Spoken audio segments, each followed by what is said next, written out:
ইন্নাকা লারাসূলুল্লাহি হাক্কাহ, নিশ্চয়ই আপনি আল্লাহর রাসূল। চিন্তিত হওয়ার এবং বিষাদগ্রস্ত হওয়ার কিছু নাই। হুজুরের সাথে এরকম অলৌকিক ঘটনা অনেক ঘটেছে। ওই প্রথমবার যখন ইকরা বিসমি রাব্বিকাল্লাযী খলাক এই 5 আয়াত নিয়ে যখন গারে হেরায়ের থেকে নবীজি আসতেছেন, তো নবীজি রাস্তা দিয়ে আসতেছেন, আর যত গাছ আছে, যত পত্রপল্লব আছে, ইথারে পাথারে প্রকৃতির থেকে কোন কোন রেওয়ায়াতের মধ্যে আসছে গাছ ঝুঁকে ঝুঁকে নবী আলাইহিস সালাতু ওয়াস সালামকে সম্মান প্রদর্শন করেছে। কেউ কেউ তো এটাকে সাজদা শব্দ বলছে, আমি সাজদা বললাম না। গাছ ঝুঁকে ঝুঁকে নবীজির প্রতি সম্মান প্রদর্শন করেছে। তো এইভাবে 6 মাস অতিবাহিত হওয়ার পরে হুজুর খুব বিষণ্ণ যে জিব্রাইল আসে না, ওই ব্যক্তি, ওই মহান, তিনি তো আর আসেন না। 6 মাস পরে হুজুর আলাইহিস সালাতু ওয়াস সালাম নিজের বাসায় অবস্থান করতেছেন। এমত অবস্থায় আল্লাহ তাআলার পক্ষ থেকে আয়াত নাজিল হলো। এটা কোরআনে কারীমের দ্বিতীয় আয়াত, দ্বিতীয় সূরা, সূরা মুদ্দাসসিরের প্রথম 6 আয়াত। ইয়া আইয়ুহাল মুদ্দাসসির কুম ফাআনদির ওয়া রাব্বাকা ফাকাব্বির ওয়া থিয়াবাকা ফাতাহহির ওয়ার রুজসা ফাহজুর ওয়া লা তামনুন তাস্তাকতির ওয়া লিরাব্বিকা ফাসবির। এই পর্যন্ত আয়াত নাজিল হয়।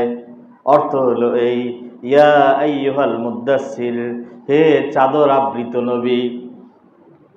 নবী আলাইহিস সালাতু ওয়াস সালামের এটা একটা বৈশিষ্ট্য যে আল্লাহ তাআলা কোরআনে কারীমের মধ্যে বিভিন্ন নবীদেরকে যে সম্বোধন করেছেন তাদেরকে নাম ধরে ডেকেছেন। ওয়া আনাখতারতুকা ইয়া মূসা, হে মূসা, ইয়া ইব্রাহিম, ইয়া ইয়াহইয়া খুযিল কিতাবা বিকুওয়াহ। এক একজন নবীকে নাম ধরে ধরে ডেকেছেন, হে অমুক, হে অমুক, হে মূসা, হে ইব্রাহিম, হে ইয়াহইয়া। কিন্তু পুরা কোরআনে কারীমের ৬,২৩৬ আয়াতের কোন এক আয়াতের মধ্যে ইয়া মুহাম্মদ, ইয়া আহমদ, হে মুহাম্মদ, হে আহমদ নাম ধরে কোথাও আল্লাহ তাআলা ডাকেন নাই। বরং বড় মানুষকে যেভাবে আমরা নাম ধরে ডাকি, বড় মানুষকে মানুষ নাম ধরে ডাকে না, সম্মানিত মানুষদেরকে। তার মানে অন্যান্য নবীরা সম্মানিত নয়, অন্যান্য নবীরাও সম্মানিত, কিন্তু আল্লাহ তাআলা আমাদের নবীজি মুহাম্মদুর রাসূলুল্লাহ সাল্লাল্লাহু আলাইহি ওয়াসাল্লাম আল্লাহ তাআলার হাবিবকে আল্লাহ তাআলা এই সম্মান প্রদর্শন করেছেন, নাম ধরে ডাকেন নাই। ডাকার যখন প্রয়োজন হয়েছে তখন ডেকেছেন ইয়াসিন, ইয়া আইয়ুহাল মুজাম্মিল, ইয়া আইয়ুহাল মুদ্দাসসির, এই সমস্ত না, ইয়া তাহা, এই নামগুলো দিয়ে নবীজিকে সম্বোধন করেছেন। নবীজির নাম ইয়াসিন, নবীজির নাম তাহা, কিন্তু নাম ধরে কোথাও নবীজিকে ডাকেন নাই। হ্যাঁ, নবীজির নাম আলোচনায় এসেছে কোরআনে কারীমের মধ্যে। নবীজির নামে একটা স্বতন্ত্র সূরাও আছে, সূরা মুহাম্মদ, কিন্তু আল্লাহ তাআলা সম্বোধন করেন নাই ইয়া মুহাম্মদ। বরং কোরআনে কারীমের মধ্যে বলেছেন, খবরদার তোমরা নিজেদেরকে যেভাবে একজন আরেকজনকে ডাকো, এই অমুক, এই অমুক, নবীকে যেন খবরদার কেউ এইভাবে না ডাকাডাকি করো। নবীকে যদি এইভাবে ডাকাডাকি করো তাহলে তোমার আমল বরবাদ হয়ে যাবে। তার মানে এই ডাকাডাকির বেয়াদবির কারণে তুমি আজকে মুসলমান হয়ে আছো, কালকে মুরতাদ হয়ে যেতে পারো, ইসলাম থেকে বঞ্চিত হয়ে যেতে পারো। এই জন্য নবী আলাইহিস সালাতু ওয়াস সালামের সম্মান আল্লাহ তাআলা নিজের সম্মানের উপরে আঘাত আনলে সেটাকে বরদাস্ত করেছেন, কিন্তু নবীজির সম্মানের উপরে আঘাত আসলে সেটাকে বরদাস্ত করেননি আল্লাহ তাআলা। এই জন্য যারা নবীজির উপরে, নবীজিকে নিয়ে কার্টুন বানায়, নবীজিকে নিয়ে ব্যঙ্গ ব্লগ তৈরি করে, তাদের হুঁশিয়ার থাকা উচিত। তাদের ব্যাপারে ইসলামের স্পষ্ট বিধান, যদি রাষ্ট্র তাদের উপযুক্ত শাস্তির ব্যবস্থা না করে তাহলে সাধারণ ইমানদার মুসলমানের দায়িত্ব নিজ হাতে আইন হাতে তুলে নেওয়া এবং নিজ হাতে তার শাস্তি প্রয়োগের ব্যবস্থা করা। কথা বলেন ঠিক না বেঠিক? আমি ইসলামী শরিয়ার কথা বলতেছি। তো যাই হোক মুহতারাম, আমি বলছিলাম যে আল্লাহ তাআলা আয়াত নাজিল করেন, ইয়া আইয়ুহাল মুদ্দাসসির, হে চাদর আবৃত নবী, উঠেন, আর বসে থাকার সময় নাই। কুম ফাআনদির, মানুষকে সতর্ক করেন, মানে দাওয়াত দেন, দাওয়াতের হুকুম চলে আসছে। নবী আলাইহিস সালাতু ওয়াস সালাম এই যে ইসলামের স্পষ্ট দাওয়াতের হুকুম পেলেন, আর বসে থাকেন নাই, নিরন্তর ভাবে 23 বছর পর্যন্ত নবীজি এই দাওয়াতের মিশন পরিচালনা করেছেন। নবীজির এই 23 বছর পর্যন্ত দাওয়াতের মিশন এক একজন এক একভাবে সমীকরণ করেছে, এক একভাবে ব্যাখ্যা করেছে। কেউ কেউ এভাবে ব্যাখ্যা করেছে, নবীজির এই দাওয়াতের মিশন ছিল প্রথম 3 বছর ছিল, খেয়াল করেন একটু, প্রথম 3 বছর ছিল গোপনে দাওয়াত, পরের 6 বছর ছিল প্রকাশ্য দাওয়াত, পরের 3 বছর ছিল বেরুনি দাওয়াত, মানে বাহিরের দাওয়াত। তাহলে 3 বছর গোপন, 6 বছর প্রকাশ্য, 9 বছর। আর পরের 3 বছর হলো বাহিরের, মানে মক্কার বাহিরে, ওই যে তায়েফ ইত্যাদিতে গেছেন, এই দাওয়াত। কয় বছর হয়? 12 বছর। মক্কার জীবন 13 বছরের।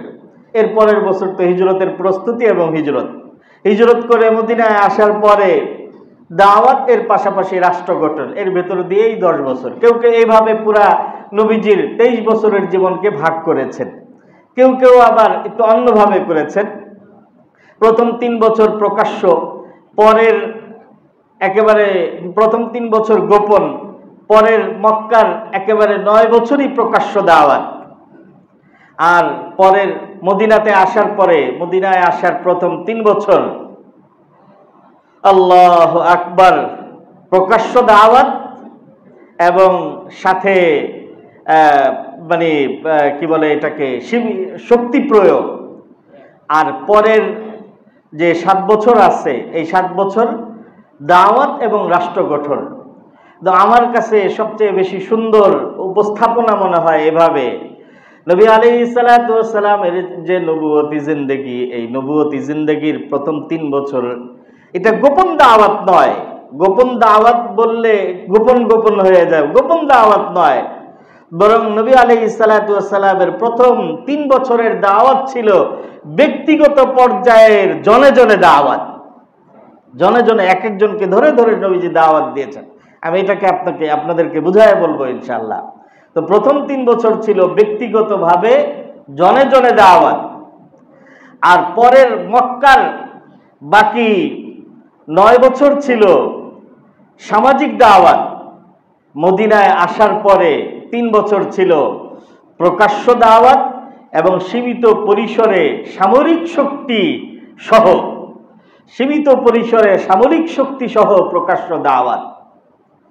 এরপরে আপনার পরের 3 বছর, মদিনায় আসার পরে প্রথম 3 বছর, এর পরের 3 বছর, তার মানে হলো প্রথম 3 বছর বলতে আমি বুঝাইতে চাইতেছি উহুদ যুদ্ধ পর্যন্ত।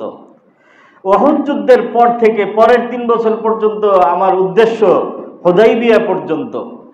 এই হুদাইবিয়া পর্যন্ত এই 3 বছর হচ্ছে প্রকাশ্য দাওয়াত এবং আত্মরক্ষামূলক সামরিক শক্তি ব্যয় সহ প্রকাশ্য দাওয়াত। আর পরবর্তী 4 বছর হচ্ছে একদম দুর্বার গতিতে ইসলামের দাওয়াত, অর্থাৎ শুধুমাত্র আত্মরক্ষামূলক সামরিক শক্তির ব্যয় নয়, বরং ব্যাপকভাবে সামরিক শক্তি সহ ইসলামের দাওয়াত। আমি যেহেতু এই প্যাটার্নেই আলোচনা করব, এই জন্য শুধু ভাগটা আবারও বলছি। প্রথম 3 বছর নবী আলাইহিস সালাতু ওয়াস সালামের ব্যক্তিগত পর্যায়ের দাওয়াত, জনে জনে দাওয়াত। পরের 9 বছর সামাজিক দাওয়াত, একদম সমাজে বিষয়টাকে ব্যাপক করে দিয়েছেন। এটা ছিল জনে জনে এবং সামাজিক মক্কার জীবন। আর মদিনায় আসার পরে নবী আলাইহিস সালাতু ওয়াস সালামের দাওয়াত ছিল প্রথম 3 বছর সীমিত পরিসরে সামরিক শক্তি ব্যয় সহ প্রকাশ্য দাওয়াত। সীমিত পরিসরে সামরিক শক্তি ব্যয় এর অর্থ হলো এই সময়টাতে নবী আলাইহিস সালাতু ওয়াস সালাম ব্যাপকভাবে সামরিক শক্তিকে ব্যবহার করেন নাই, শুধুমাত্র কুরাইশদের বিরুদ্ধে ব্যবহার করছেন। উহুদের যুদ্ধে, বদরের যুদ্ধে করেছেন, উহুদের যুদ্ধে করেছেন, এর মাঝখানেও কিছু ছোট ছোট অভিযান পরিচালিত হয়েছে, এগুলি সব কুরাইশদের বিরুদ্ধে ছিল। আল্লাহু আকবার। এর পরের 3 বছর মানে হুদাইবিয়ার আগ পর্যন্ত এখানে সীমিত নয়, বরং ব্যাপকভাবেই সামরিক শক্তি ব্যয় করেছেন। তবে আত্মরক্ষামূলক, অর্থাৎ কেউ যদি আঘাত করে তাহলে মুসলমানরা সেটা প্রতিরোধ করেছে। আত্মরক্ষামূলক সামরিক শক্তি সহ ইসলামের দাওয়াত 6 বছর গেল, আর বাকি রইল 4 বছর। এই 4 বছর ইসলামের ব্যাপক সামরিক শক্তি, অর্থাৎ আত্মরক্ষামূলক নয় শুধু, বরং আক্রমণাত্মক সামরিক শক্তি সহ ইসলামের একদম দিগন্তে, পৃথিবীর মক্কার বাহিরে নয় শুধু, আরবের বাহিরে বিভিন্ন দিগন্তে ইসলামের দাওয়াত নবী আলাইহিস সালাতু ওয়াস সালাম ছড়িয়ে দেন ইনশাআল্লাহ। তাহলে ইসলামের গোটা ইসলামটাই দাওয়াতের উপরে নির্ভরশীল। এটার উপরে ইনশাআল্লাহ বাকি আলোচনা আগামী সপ্তাহে এবং এরপরে ধারাবাহিকভাবে আলোচনা করব। আল্লাহ তাআলা আমাদেরকে সিরাতের শিক্ষাগুলো অর্জন করার তৌফিক দান করুন, আমিন।